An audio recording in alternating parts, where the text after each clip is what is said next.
7, versículo 16. Si me siguen ahí con su vista, por favor. Dice la palabra de Dios: mientras Pablo... Ahora, ¿qué está sucediendo? Sucede, como lo vimos en hace 2 semanas, porque el jueves pasado nadie vino, y bueno, creo que yo tampoco vine, pero lo que estuvimos viendo que Pablo estaba en Tesalónica y en Berea. Fue ahí en Berea en donde los cristianos de Berea comienzan a estudiar la palabra de Dios para ver si las cosas que Pablo decía eran así, y empiezan a escudriñar las escrituras. Pero también porque había celos de parte de los judíos, llegan y empiezan dice la palabra de Dios, que versículo 13, que cuando los judíos de Tesalónica supieron que también en Berea era anunciada la palabra de Dios, fueron allí y alborotaron nuevamente a las multitudes. Entonces salen de Berea, y dice la Biblia, versículo 15, y los que se habían encargado de conducir a Pablo le llevaron ¿a dónde?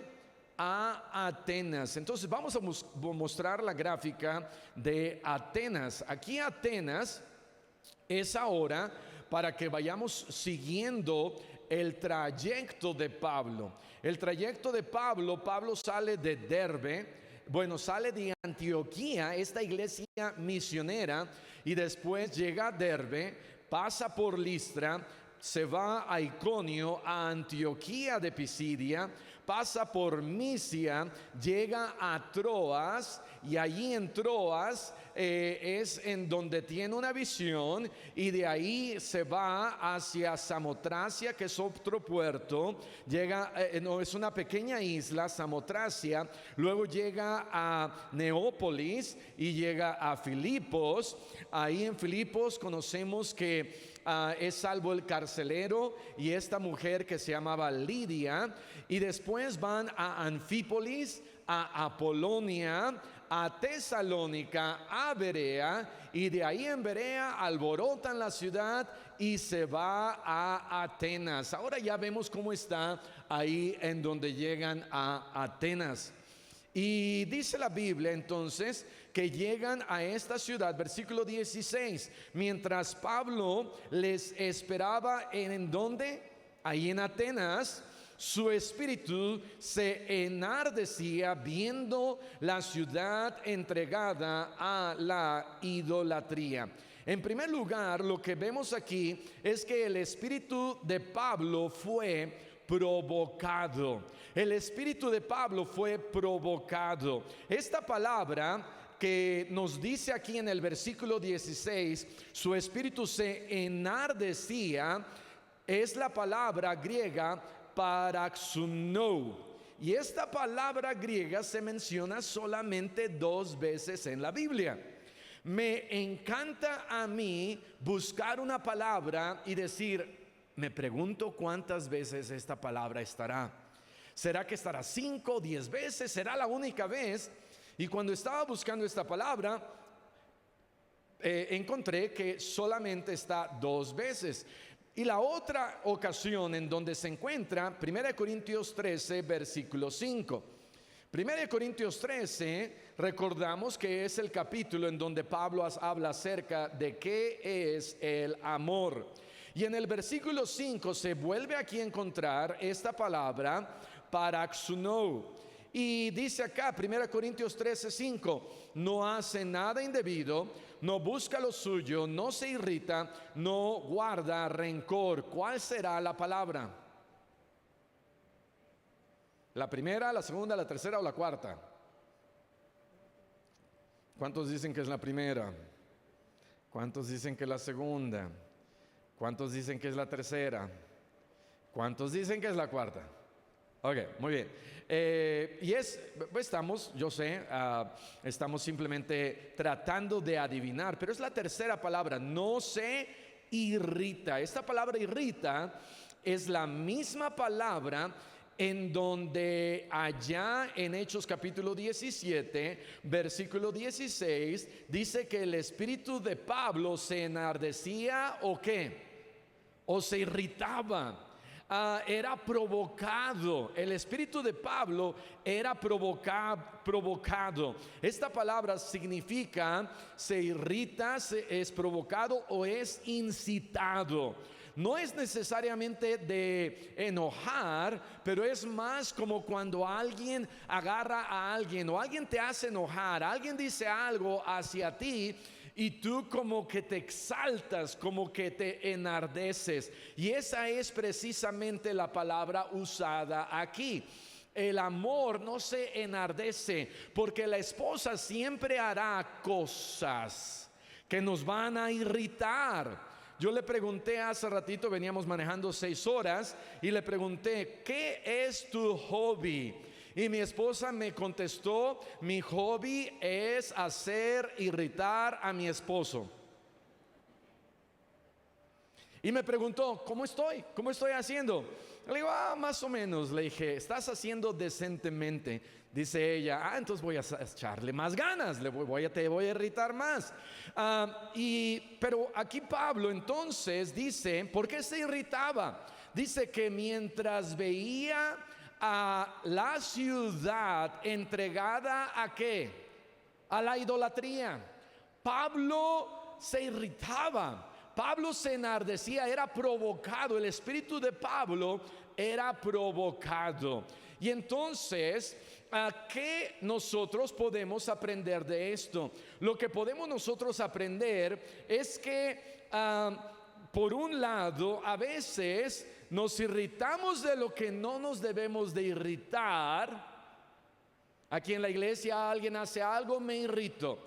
Alguien me ve mal, me irrito. Alguien no me saluda, me irrito. Alguien me dice algo, me irrito. Alguien pasa por un lado de mí, me irrito. Alguien toma mi asiento, me irrito. Alguien habla mal de las semitas, me irrito. Alguien habla bien de las semitas, me irrito. Alguien habla mal de los gatos, nos irritamos. Alguien habla mal de los poblanos, nos irritamos. Alguien habla mal de León, de esto y de aquello, y nos irritamos de cosas que no nos debemos de irritar. Y allá afuera vemos que hay idolatría, no nos irrita. Vemos que hay homosexualismo, no nos irrita. Vemos que hay aborto, no nos irrita. Vemos que hay maldad, no me irrita. Vemos que hay inmoralidad, no me irrita. Vemos que nuestros hijos hacen lo que sea, no nos irrita. Vemos que gente vive en unión libre, no nos irrita. Vemos que el gobierno está echando todo patas para arriba, no nos irrita. Vemos tantas cosas allá afuera que nos deberían de irritar y no te están irritando.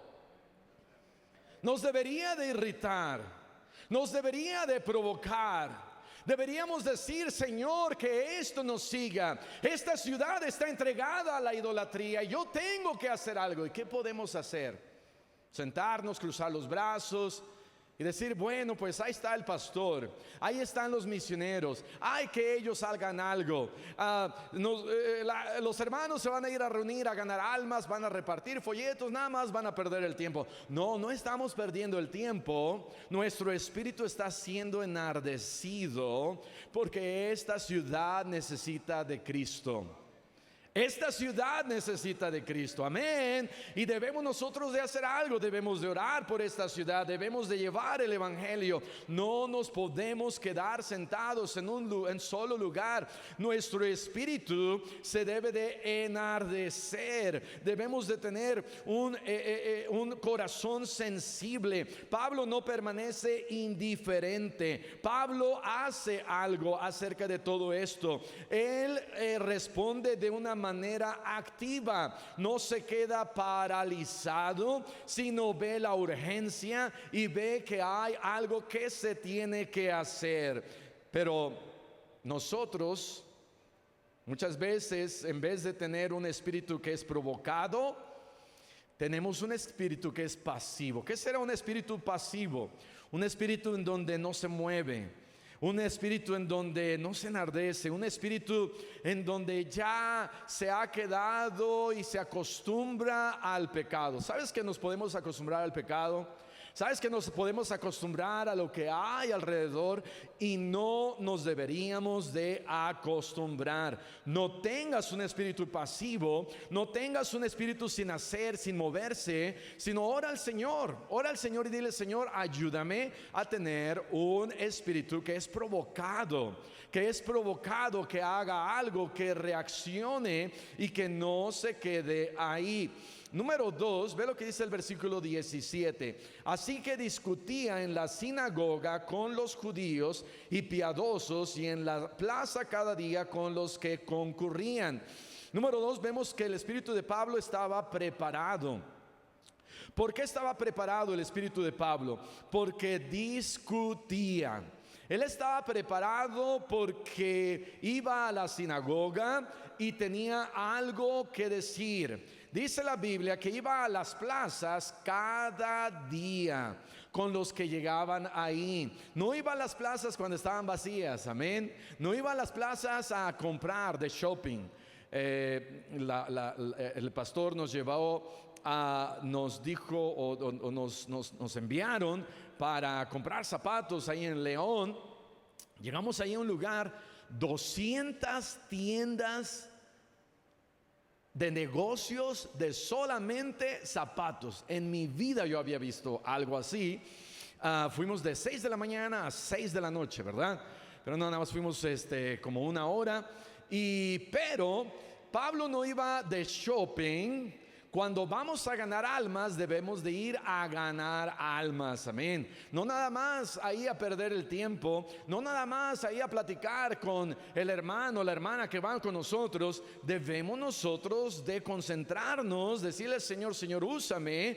¿Por qué? Porque tengo algo que decir. Tengo el evangelio, estoy llevando el evangelio. Y el espíritu de Pablo estaba preparado. Ve lo que dice 1 de Pedro 3:15. Primera de Pedro 3:15. Pablo va a la sinagoga, se dirige a los judíos, a los gentiles, a los temerosos de Dios, usando las escrituras. Pablo va a las plazas donde hay gente para poder dialogar con los que se encuentran ahí en las plazas públicas. Pablo va diariamente, es consistente porque tenía un compromiso. No iba de manera esporádica, no iba nada más cuando le nacía, y cuando no le nacía se quedaba. Hermanos, ¿sabes que deberíamos de estar ganando almas todos los días? El problema con nosotros es que vemos que si solamente el sábado se ganan almas, el resto de la semana no le echo ganas.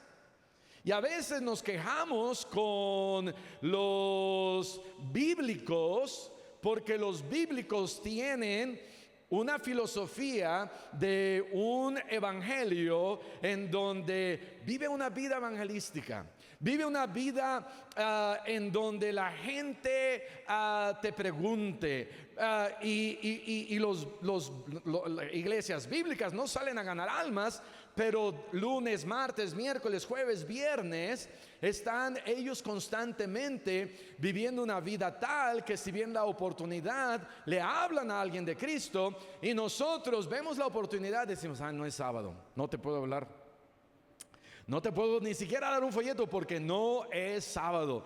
Acostúmbrate, hermano, hermana, a llevarte folletos que están allá atrás. Si no los ves, es porque no hay folletos, ¿verdad? Pero acostúmbrate a llevar folletos, acostúmbrate a hablarle a la gente de Cristo. Invítalos a la iglesia, invita al del Didi, invita ahí al que va pasando, al que no pasa, ve a las plazas. Dile al Señor: Señor, yo voy a tomar el tiempo para que todos los días yo pueda hacer algo y sea útil. ¿Quién le decía a Pablo ir a las plazas todos los días? Su pastor de Antioquía se comunicaba con él y le mandaba unos WhatsApps. Alguien lo iba siguiendo y Pablo tenía que llevar un control de sus logros y sus metas.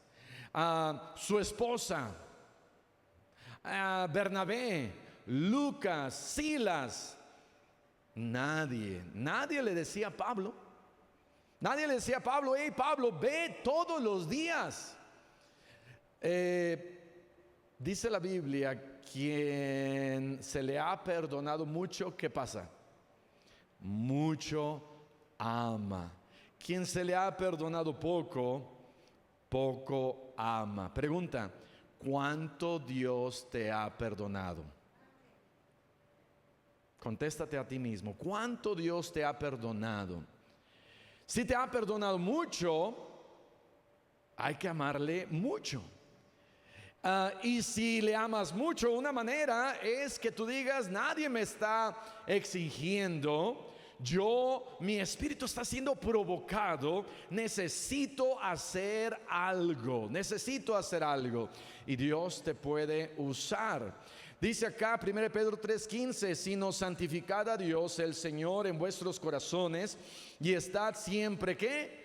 Preparados para presentar defensa con mansedumbre y reverencia ante todo el que os demande razón de la esperanza que hay en vosotros.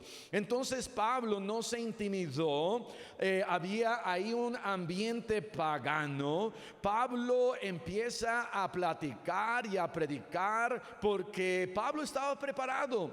Pablo tenía conocimiento de la palabra de Dios.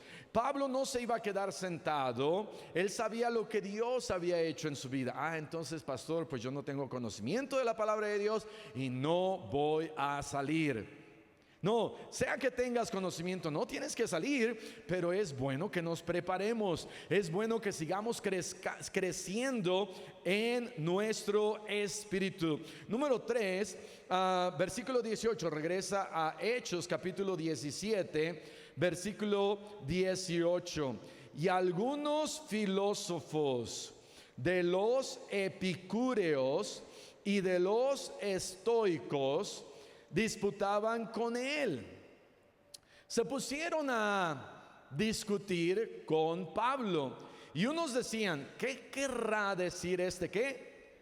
Palabrero. ¿Sabes que para la gente lo que decimos parece un palabrero? Amén. Ve lo que dice, no te pierdas porque estamos regresando ahí, pero ve lo que dice la Biblia en Primera de Corintios capítulo 1, versículo 18. Primera de Corintios capítulo 1, versículo 18. Porque la palabra de la cruz es que locura a los que se pierden, pero a los que se salvan, esto es a nosotros, es poder de Dios. Ahora, date cuenta que ahí no dice a los que serán salvos. ¿Por qué? Porque dice a los que se salvan, no a los que serán salvos. Porque la palabra de Dios tiene el poder para salvarme. Y una vez que ya soy salvo, ahora que soy salvo, ahora veo la palabra de Dios de una manera diferente. Ahora es el poder de Dios en mi vida. Ahora, si la salvación fuera un proceso, aquí en esta porción diría, bueno, si tú llegas y vas en ese proceso, que a veces es muy difícil, pero si te portas bien y vas a la iglesia y lees la Biblia y oras y haces todas estas cosas, va a haber un momento en que vas a ser salvo, y entonces en ese momento vas a poder ver que la palabra de Dios es poder de Dios para salvación. Pero no todos pueden ver eso porque pues no todos están ahí. No, o eres salvo o no eres salvo. ¿Y quiénes no son salvos? Los que no tienen a Cristo en su corazón. Si tú no tienes a Cristo en tu corazón, yo te animo a que el día de hoy seas salvo. Pastor, pero no sé si soy salvo. Bueno, si no sabes si eres salvo o no eres salvo, yo creo que deberías de pedirle a Dios que te salve. El día de hoy estábamos hablando con unos hermanos en la mañana, a las 12:15 de la madrugada. Cenamos a medianoche. Pero esta hermana nos estaba contando que comenzó a salir a ganar almas con el grupo de hermanos de la iglesia de ahí, y que no sabía si ella era salva o no era salva. Y cuando salían ella acompañaba a otra hermana, y cuando la hermana se ponía a orar con la persona, ella comenzó a hacer la oración también. Le decía, Señor, pues yo no sé si soy salva, y hacía la oración. Y entonces el pastor le preguntó: hermana, ¿usted cómo fue salva? ¿Es salva? ¿Hay alguna fecha, día, hay un momento en su vida en que usted sabe que fue salva? Dice: pues así una fecha no, pero yo creo que sí, porque pues le he pedido a Dios salvación. Y el pastor le dijo algo que yo estoy muy de acuerdo. Le dijo: hermana, ¿por qué no, si usted no sabe, ore a Dios y busque al Señor y dígale: Señor, en esta fecha, en este día, yo te pido que tú me salves, para que así de manera concreta usted sepa el día de su salvación. Pero la otra razón es porque el diablo va a venir y te va a hacer dudar. ¿Sabes que el diablo viene y nos hace dudar? Y nos dice: no, ¿qué tal si no eres salvo? Nada más has estado haciendo esa oración y no lo has hecho con fe, no lo has hecho así, no lo has hecho de esta manera. Pídele a Dios salvación. Y entonces, si tú estás acá y dices: pues a lo mejor soy salvo, a lo mejor no soy salvo, pues deberías decirle al Señor: Señor, pues de una vez por todas, yo quiero el día de hoy ser salvo. Y ya lo pones bien. ¿Por qué? Jesús le dijo a Nicodemo: hey, Nicodemo, quien no naciere de nuevo no puede ver el reino de Dios. Tú ya naciste humanamente hablando, pero ahora en espíritu tú tienes que volver a nacer. Pregunta: ¿ya volviste a nacer? ¿Eres salvo? Ay, pastor, pues confío en mi religión. No, entonces no eres salvo. ¿Eres salvo? Pues pastor, yo digo que sí. Pues no eres salvo. Si tú nada más dices: yo digo que sí, soy salvo, no eres salvo. No es solamente por decir, es saber aquí que tú ya eres salvo. Romanos 8 dice la Biblia que el Espíritu Santo, el Espíritu de adopción, me dice a mí que yo soy hijo de Dios y que Dios es mi Padre celestial. Ok, entonces Pablo empieza aquí a hablar con los epicúreos, empieza a hablar aquí con los estoicos. Regresa ahí a Hechos capítulo 17. ¿Quiénes son los epicúreos? ¿Quiénes son los estoicos? Bueno, los epicúreos seguían las enseñanzas de Epicurio. Amén. Y bueno, no se llamaba Epicurio, se llamaba Epicuro o Epicuro. Y los estoicos seguían las enseñanzas de Zenón de Sitio. Estos hombres vivieron en el año del siglo cuarto al siglo tercero antes de Cristo. Imagínate, 300 años antes y quizás hasta 400 años antes, los atenienses ya tenían filosofías tan metidas en su cultura que el pensamiento, no solamente de estos, pero tenían muchos filósofos, personajes que ellos seguían. Y entonces algunos de ellos eran los epicúreos, otros eran los estoicos. Los epicúreos, de manera concreta, es que los epicúreos les decía que el placer los llevaba a la plenitud, y los estoicos que el dolor los llevaba a la plenitud. Pero de manera más profunda,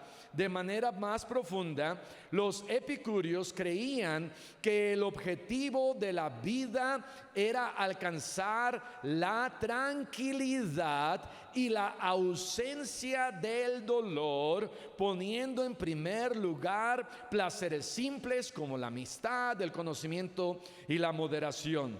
Negaban que había una vida después de la muerte. Y ellos decían que el alma se deshacía una vez que morían. Eso creían los epicúreos.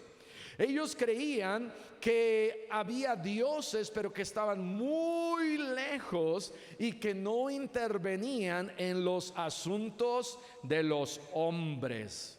Imagínate, si ellos negaban que había vida después de la muerte, y Pablo venía y les decía, hay resurrección, los epicúreos decían, ay Pablo, eso no es cierto, porque es muy difícil cambiar esas filosofías tan metidas y tan profundas en la gente, especialmente en un lugar como Atenas.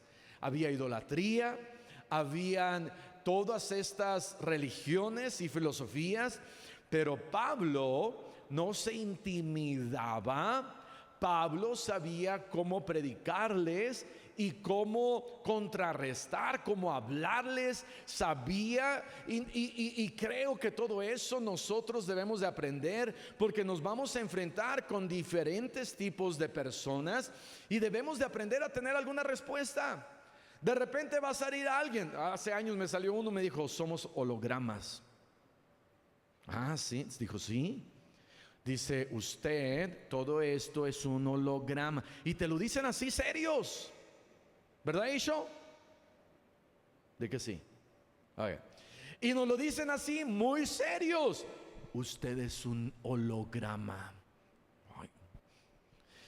Mire, si yo agarro un cuchillo y me corto el brazo, este brazo no existe. Es un holograma. Y le digo, ¿no te va a doler? Era un joven. Dice, pues sí, porque estamos así, el logaritmo y estamos de la programación, así es, pero somos un holograma. ¿Y cómo le contestas a alguien así? Dije, ok, pues vamos a buscar un machete y ¿verdad? ¿Crees en Cristo o no? Antes de que te dé un machetazo en el brazo, que es un holograma. Quería hacer eso, no lo hice, pero nos vamos a encontrar a gente que tiene diferentes filosofías, y entonces debo de prepararme más. Hermano, prepárate más. Si te encuentras algún día durante la semana, o quizás un día sábado, a un tipo de personas con ideas y que tú dices, ahora este sí me agarró en curva, no supe qué contestarle, en vez de que vayas con el pastor, ponte a estudiar, busca, y aquí está la clave, buenos libros, buena información. Tampoco te vayas con la finta, porque qué tal si te sale un musulmán y después de un mes, pastor, ya soy musulmán. No, tenemos la verdad, tienes la verdad. Esos eran los epicúreos. Los estoicos enfatizaban la virtud, el autocontrol. La felicidad se lograba viviendo virtuosamente. Creían en el panteísmo. ¿Qué es panteísmo? En donde Dios y el universo son uno. Y creían que todo estaba predeterminado, que había un destino y que tenía uno que aceptar ese destino. Promovían la autodisciplina y también buscaban el placer frente al dolor o al sufrimiento.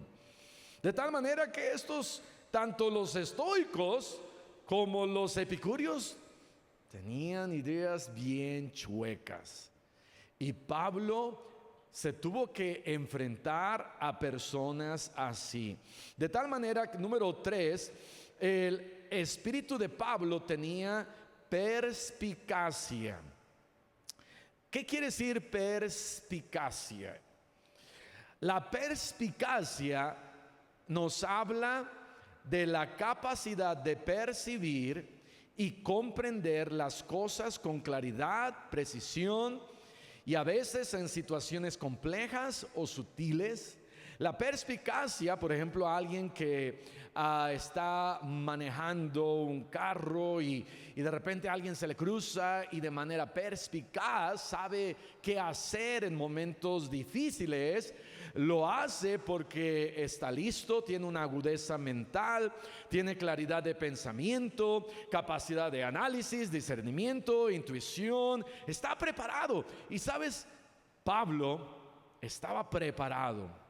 Pablo había sido provocado por la idolatría de los atenienses, Pablo estaba preparado y ahora estaba usando de su perspicacia, de las cosas que él sabía que Dios lo podía ayudar para poder hablar con este tipo de personas. Yo creo que él oró al Señor y le dijo: Señor, estos están bien chuecos, están muy mal. Señor, dame sabiduría para saber cómo hablarles. Señor, están hablando de la plenitud, y están hablando del panteísmo, y están hablando del dolor, y están hablando de la felicidad. Nada contra la felicidad, pero están hablando de que todo tiene un destino. Están hablando de que no hay vida después de la muerte. Están hablando de que el alma se desintegra. Están hablando de todas estas cosas, Señor, y tú eres el único que me puede ayudar. Señor, necesito de ti. Y podemos orar, pero también necesitamos estar listos, tener discernimiento, tener esta intuición, tener esta agudeza mental. Pablo conocía el trasfondo filosófico de su audiencia y empezó a tener un diálogo y una conversación relevante con este tipo de personas. Hace una semana estaba hablando acerca de los niños que crecen en una iglesia. Cuando llegan a los 20 años, comienzan a ver que la iglesia ya no es relevante a las situaciones por las que ellos están pasando, los jóvenes. Y entonces, de la edad de los 20 a los 29 años, 65 al 70% de los jóvenes que crecieron en una iglesia ahora se están saliendo. ¿Y sabes qué necesitamos?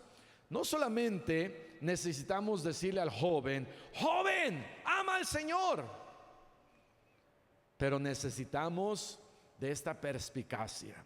Necesitamos que Dios nos ayude y decirle al Señor: Señor, los jóvenes están saliendo. ¿Qué tipo de problemas están pasando? ¿Qué situaciones se están metiendo? ¿Qué problemas se están ellos enfrentando? ¿Qué podemos nosotros hacer como iglesia para que las cosas de Dios sean relevantes a ellos también? A matrimonios de nuestra iglesia, problemas quizás económicos, problemas de trabajo, problemas de salud, problemas de juventud, problemas en cuanto a relaciones personales, problemas en cuanto a estudios, problemas en cuanto a toda clase de índole. Y Pablo pudo hablar con ellos y no sentirse quizás atacado, pero él dijo: yo voy a hablar con ellos, y su plática era relevante. La conversación con ellos, el diálogo que él tuvo fue bueno. Tenía conocimiento de esas filosofías. Sabía cómo él podía contrarrestar lo que ellos le decían. Tuvo un discernimiento espiritual. Y tenemos nosotros que pedirle al Señor que nos dé tal discernimiento. Pero nuevamente, no vamos a poder estar ahí si no nos estamos preparando. Hermano, hay un instituto aquí en nuestra iglesia, amén. Te puedes preparar, lee más la Biblia. Gloria a Dios por los que están leyendo la Biblia, se están preparando, pero necesitamos prepararnos más.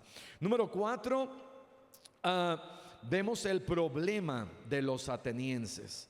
El problema de los atenienses, versículo 21 dice... Versículo 20, Hechos capítulo 17, vamos a retomar desde el versículo 18 porque no lo terminamos. Dice: ¿qué querrá decir este palabrero? Y otros decían: parece que es predicador de ¿qué? Nuevos dioses, porque nunca habían escuchado lo que Pablo les estaba predicando. Y dice: porque les predicaba el evangelio de Jesús y de la resurrección. ¿Sabes que debemos nosotros de predicar el evangelio de Jesús? A lo mejor les vas a querer, y no hay nada de malo, pero la gente, sí, si alguien viene y te dice: oiga, hermano, yo necesito un consejo en mi matrimonio porque mi matrimonio no anda bien, antes de comenzar con ese consejo hay que hablarle de Cristo. y decirle, ¿sabes qué? ¿Sabe qué? Vecino, primo, amigo, necesitas de Cristo y hay que hablarles de Cristo.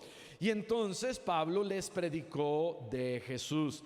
Versículo 19 dice, y tomándole, le trajeron al Areópago, diciendo, ¿podremos saber qué es esta nueva enseñanza de que hablas? ¿Por qué le habrán traído al Areópago? ¿Sabes por qué? Y era un lugar público en donde se traían a las personas, como un lugar en donde era un teatro más o menos abierto, para que ahí, puesto en ese lugar, Pablo pudiera explicarles. Era un lugar de difusión, era un lugar público, era un lugar en donde todos podían entrar y escuchar lo que alguien nuevo tenía. ¿Por qué le habrán traído aquí? ¿Por qué no lo rechazaron inmediatamente? Porque Pablo, nuevamente, en su manera de hablar, había algo que traía curiosidad a estas personas, y no fue algo aburrido, no fue algo que ellos dijeron otro día te vamos a escuchar, sino ellos estaban interesados en esas cosas nuevas, y entonces dijeron, este hombre trae algo nuevo, trae cosas extrañas, y dice ahí en el versículo 19 que lo traen a ese Areópago. Versículo 20, pues traes a nuestros oídos cosas extrañas. Queremos pues saber qué quiere decir esto. Y dice ahí, nosotros queremos saber. Ellos querían saber. ¿Qué causa que alguien quiera saber? La curiosidad. Y debemos nosotros de aprovechar esa curiosidad en la vida de las personas para hablarles de Cristo. Y también debemos de aprovechar cuando hay dolor. ¿Sabes que hay dolor en la vida de la gente? Hay dolor, hay quizás problemas, hay situaciones en la vida de las personas en donde todo eso los hace vulnerables. Y es en esas ocasiones en donde quizás un mes antes tú trataste de hablarle a ese vecino, a ese tío, y ¿qué dijo el tío? No quiero escuchar. Pero tenemos nosotros que estar pendientes, porque van a pasar situaciones, van a pasar problemas, y cuando tú veas que aquella persona a la cual tú le hablaste de Cristo está pasando por algún problema, por algún dolor, eso nos habla de que esa persona está vulnerable. Y puedes hablarle, puedes ir, deberíamos de ir y aprovechar esa oportunidad. La otra es cuando hay curiosidad. En ocasiones, y no muchas, pero la gente va a tener curiosidad. A ver, explíqueme. A ver, dígame. A ver, ¿por qué está diciendo eso? ¿Cómo es que usted y su vida ha cambiado? ¿Qué es lo que enseñan en su iglesia? ¿Qué es lo que enseña la Biblia? ¿Me podría explicar? Felipe se acercó al etíope y le dijo, ¿entiendes lo que lees? Y él dijo, pues ¿cómo voy a entender si alguien no me explica? ¿Usted me puede explicar? Dice Felipe, sí, yo le puedo explicar. Pues explíqueme, porque tengo curiosidad. Por eso estoy leyendo la Biblia. Tengo curiosidad, y es en esos momentos que podemos explicarles. Y entonces dice la Biblia que ellos querían saber, versículo 21, porque todos los atenienses y los extranjeros residentes allí en ninguna otra cosa se interesaban sino en decir o en oír algo que nuevo. Y no hay nada más nuevo que las buenas nuevas. Amén. No hay nada mejor que las buenas nuevas. Cuarto, entonces vemos el problema de estos atenienses. El problema era que estos atenienses estaban adorando ídolos. El problema era que ellos querían hablar cosas nuevas, y escuchar cosas nuevas. Ahora, eso tenía un beneficio, porque si escuchaban algo nuevo, decían, lo queremos escuchar. Pero si no iba de acuerdo a sus filosofías y a sus huecas sutilezas, entonces lo rechazaban, como fue lo que pasa aquí después. Pero Pablo ve lo que está sucediendo y entonces Pablo aprovecha esta situación, aprovecha el interés de los atenienses. Aprovecha su curiosidad de ellos, porque estaban buscando algo nuevo. No diluye el mensaje, sino que lo presenta claramente. Y es un mensaje centrado en Cristo. Presenta el evangelio como algo nuevo a estos atenienses. Y número 5, ya lo leímos, versículo 19, que lo traen a ese Areópago y le dicen a él, ¿podremos saber qué es esta nueva enseñanza de que hablas? Pablo, su predicación fue una predicación que fue determinada porque Pablo había sido provocado, Pablo estaba preparado. Vemos que Pablo fue perspicaz y buscó maneras y formas de cómo llegar. Y ahora su predicación fue un puente hacia la verdad. ¿Por qué fue un puente hacia la verdad? Porque Pablo estaba tratando de conectar lo que estaban viviendo los atenienses y sus filosofías, no diciéndoles están bien sus filosofías, pero Pablo estaba diciéndoles, ¿saben qué? Ustedes pueden llegar de aquí a Cristo. Aquí ustedes necesitan llegar.